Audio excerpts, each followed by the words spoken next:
Okay, ito ang inyong Pinoy Firearms Instructor once again. And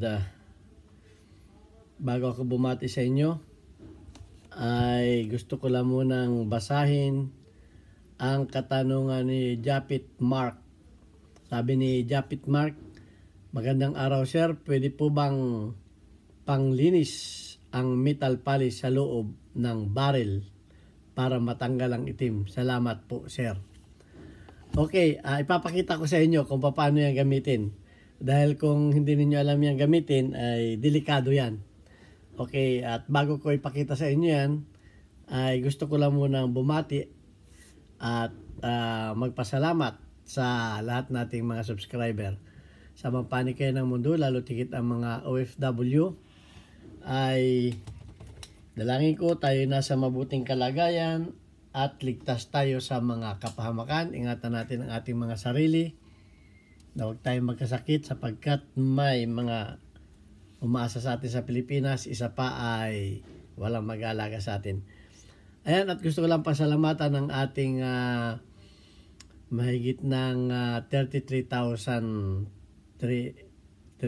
na mga subscriber.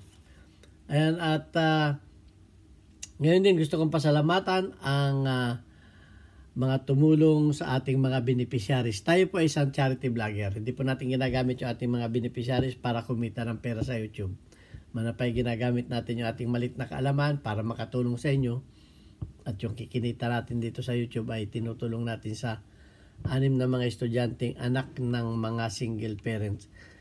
Ayan, at gusto ko lang magpasalamat doon sa nagpadala dito sa ating GCash number. Ayan po ang GCash number ng aking tresurerang, yan po yung anak ko. Si Alfredo Isidro. Yan, walang sawa ko kayong pasasalamatan. At sa nagpakilalang Ordo Sipay ng Las Piñas. Ganyan din kay Architect Arnel Salvador na siyang nag-abot sa atin ng personal na tulong para sa ating mga beneficiaries. And then gayon din doon sa mga hindi nagpakilala. Please magpakilala kayo. Gusto ko kayo mapasalamatan. At kay Boy Omay, shout out sa iyo. Hindi ko nakakalimutan yung pangako mo. Okay, maraming salamat sa iyo. At doon pa sa mga gustong tumulong. Ayan, at doon sa mga nanonood ng ating videos na hindi nag-skip ng ads, maraming salamat sa inyo. Tayo kumikita dyan kahit paunti-unti, pag naipon naman ay marami. Actually, yung kinikita natin sa YouTube ay kulang na kulang pa sa 6 nating estudyante. Ang 6 nating estudyante ay tigig 1,000 yan kada linggo. 6,000 kada linggo yan. So, tayo ay dumudukot sa sarili natin bulsa. Kaya ako'y humingi ng tulong sa inyo. Yung mga mabuting loob, puso, ay tumulong kayo. Okay. At tayo naman ay nakapagpaaral na ng 4 na anak. Sobra. Kaya tayo naman ay tumutulong naman sa iba. Okay.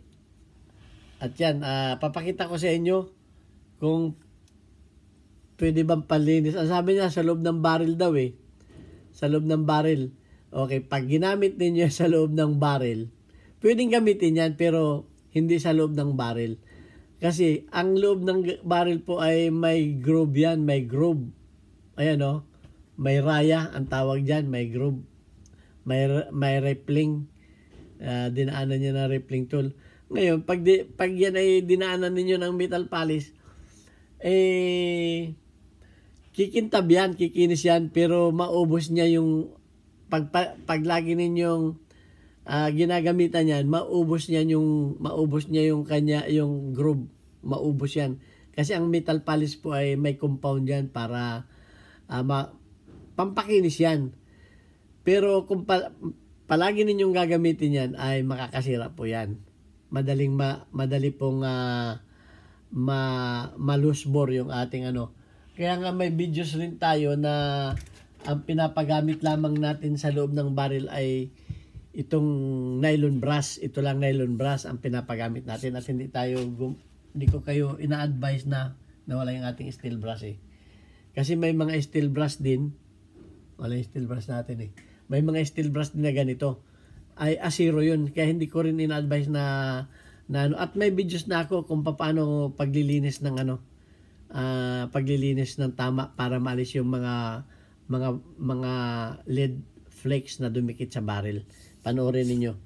Okay. So saan natin ginagamit ang rubbing compound o metal polish? Okay, sa natin ito ginagamit. Okay. Papakita ko sa inyo, meron ako ditong isang tools na ito ay kasama ito sa nabili kong set. Ayan o. Sana makabili kayo nito, pang dream mill ito. At may kasama ito na mga bala. Ito napapalitan ito. Ito, kamukha nito. Pakita ko lang sa inyo. Ito mga ganito. Ito ginagamit ko pang polish ng chamber. Sa chamber po pwede po, pero hindi malimit. Okay? Ito na siya. Nagamit ko na kasi ito kaya ganito ng hugis So, ayan. Pero bago ninyo gamitin, checkin muna ninyo ang inyong mga chamber kung dapat pa bang gamitan. Kasi halimbawa ito, pakikinisin natin itong parte na to, pakikinisin natin ito yan.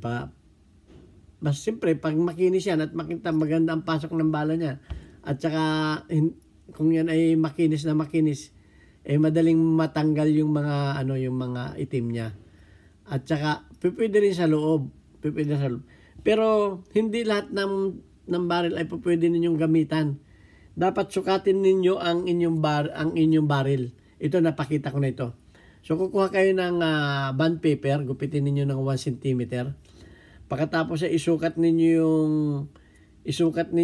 yung haba ng basyo. Ayan haba ng basyo yan. Ginuhitan ko na yan ang haba ng basyo. Yung guhit na yon. Pagkatapos niyan, ay chichikin ninyo kung maluwag na ba yung chamber ninyo. Dahil kung maluwag na, wag ninyong gawin. Kasi lalong luluwag yan papasok ninyo ganyan. Nakita niyo yung guhit na yon. Yun, yung guhit na yun. Hanggang doon lang yun. Kasi yun lang yung haba ng basyo Tapos ipapasok ninyo yung original na bala. Yung factory load. Hindi man ito mga reload factory load yung bago. Ipapasok ninyo sa chamber na ganyan. Ngayon, pag yung bala niya na nagdire-diretso,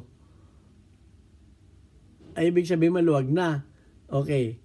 So, at pag hinawakan ninyong ganyan, ay lumaglag na.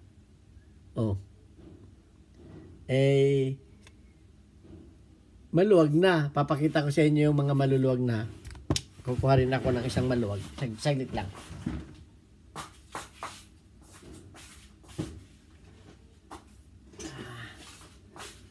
So papakita ko lang sa inyo. May mga ko dito, mga gamit na akong barrel dito Itong isa na to Papakita ko sa inyo ang diferensya. Ito. Ayan lalagay natin. Ayan nagdire-diretso yung bala, di ba? Pagkatapos ay luwag na. Ayan. Pag ganito na yung inyong chamber, wag na ninyong gamitan pa ng metal polish. Luluwag lalo yan. Okay? So, pinakita ko na sa inyo yung chamber na pwedeng gamitan. So, ganito ang paggamit niyan. Meron tayo nito dream mill. Kung wala kayo nito, pwede naman ninyo ito ilagay sa sa inyong bench drill. Pwede ninyo ilagay sa bench drill yan kung wala kayo nito. Kung wala kayo nitong dream mill, pwede ninyo ibala yan. Pagkatapos, siyempre, nakaganyan yon. Tapos, igaganon lang ninyo. So, ayan. So, ang gagawin natin, siyempre, ay lalagyan natin ito ng konting metal polish o rubbing compound. Pwede rin kung wala. Yan, lalagyan ninyo yan. Yan, lalagyan ninyo. Pagkatapos, ay di lalagay ninyo sa loob at saka ninyo switch, ganyan. Ayan. So, yan ay panglinis.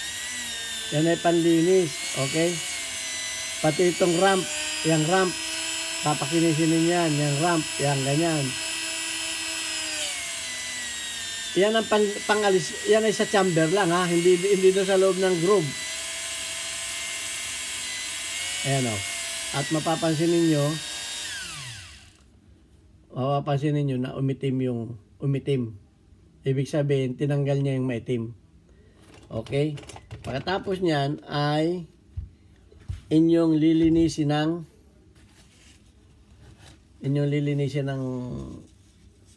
o pwede na ninyong linisan ng ano. Ayan o, yung itim ng kamay ko. Ayan. Pwede na ninyong linisin yan ng basahan. Ayan o. At isang pasada pa lang yan, makikita ninyo itim mo. Ayan o.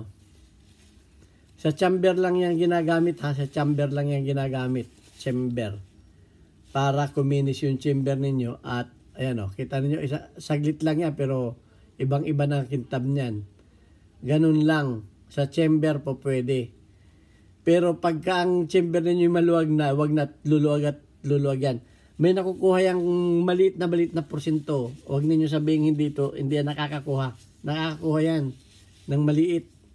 Kunting-kunti lang naman. Wala pang alikabok. Pero kung malimit, siyempre, may yung ganyan ninyo, di, umano yan, okay. So sa chamber po pwede yan. Hanggang dito lang chamber. Huwag doon sa groove. Pag yan ay ginamit nyo sa groove, madaling malulos yung inyong mga barrel. So tinuturo ko lang sa inyo yung pamamaraan para maingatan ninyo yung inyong mga gamit. So yan ang aking motibo ng pagtuturo. Para nasa inyo naman kung may nagturo sa inyo ng ganun at susundin ninyo, nasa inyo yung gamit ninyo yan eh. Pero ako, sa laki na ng experience ko nga dito, sa larangan na ito, ay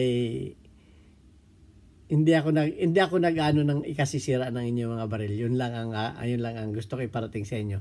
So ayan. So makintab na yung siyempre pagka makintab ito, pag tama ng bala dyan, mabilis sumampa yan. Kasi lalo yung mga bago, makikita ninyo may mga tulmark na dyan na maliit. Para may mga guwit-guwit. So mawawala yun. So yan, ito ang inyong Pinoy Firearms Instructor na gunsmith din naman. Sana may natutunan kayo at salamat dun sa nagtanong na sino ba yung nagtanong? Japit Mark. Okay, magtanong lang kayo at sabi naman hindi kayo na umay, hindi rin ako maumay sumagot. At hanggang sa muli natin videos, pag sagot sa inyo mga tanong, yung mga tanong ninyo minsan na hindi agad na-upload kasi ang dami kasi niyan eh. Siguro mga 20 mga yan. Ang mga nasa 20 yung ginagawa kong videos yan. Pag ako'y gumawa ng videos, sunod-sunod na yan, yung mga tanong ninyo.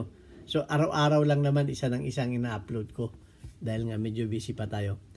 Ayan, ito ang inyong Pinoy Firearms Instructor na nag-iwan sa inyo ng God bless us all. Thank you very much.